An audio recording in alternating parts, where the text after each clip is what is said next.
Our presentation is about sexual abuse and the ways to prevent it. According to the Civil Rights Act of 1964, sexual harassment is defined as unwelcome sexual advances, requests for sexual favors, and other verbal or sexual conduct of a sexual nature.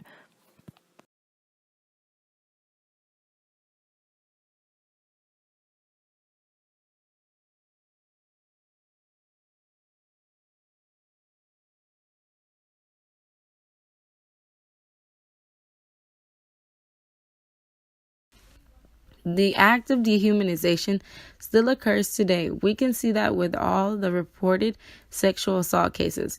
Predators have been attacking victims as if they are human beings as well. They try and take parts away from them so they don't feel whole. One way to combat sexual abuse is to attend their prevention programs. There's prevention programs such as the Crisis Hotline, which is 800-656-HOPE.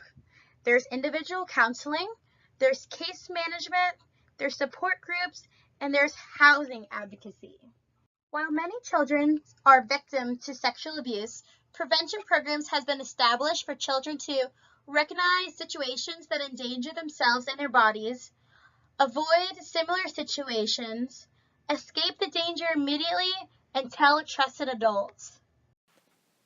According to the article, Child Sexual Abuse Statistics, 1 in 5 girls and 1 in 20 boys is a victim of child sexual abuse. There are other self-report studies that show that 20% of adult females and 5 to 10% of adult males recall a child's sexual assault or sexual abuse incident. The article, Child Sexual Abuse Statistics, also stated that during a one-year period in the U.S., 16% of youth ages 14 to 17 had been sexually victimized, and over the course of their lifetime, 28% of U.S. youth ages 14 to 17 had been sexually victimized. Children are most vulnerable to child sexual abuse between the ages of 7 and 13.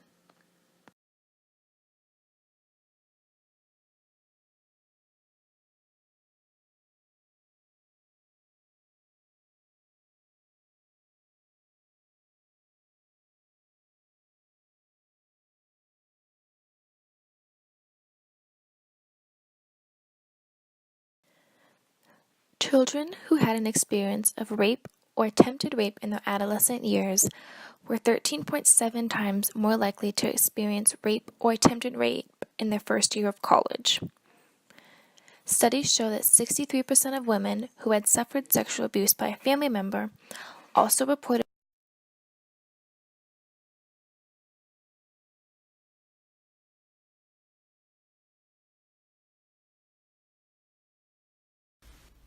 Impacts on the perpetrator. They can serve a minimum of a year in jail. They will be labeled as a sex offender. They can receive love thy neighbor. Spreading the issues on sexual abuse is one of the most important ways to combat it. Nationwide, churches have used the hashtag #SilenceIsNotSpiritual to spread awareness of sexual abuse. Authors and activists Belinda Bauman and Lisa Sharon Harper created #SilenceIsNotSpiritual and gathered thousands of signatures with a statement that partially reads, "This moment in history is ours to steward. We are calling churches to end the silence and stop all participation in violence against women.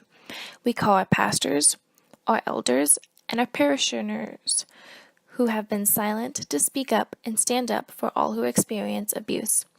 There is no institution with greater capacity to create protected spaces for healing and restoration for survivors, as well as confession, repentance, and rehabilitation for perpetrators."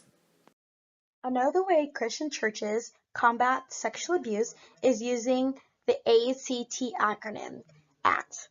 ACT helps people acknowledge the problem that's occurring in their situation, create safe environments for the victims, and also take care of the victims. This is a good way for people to recognize sexual abuse and take action.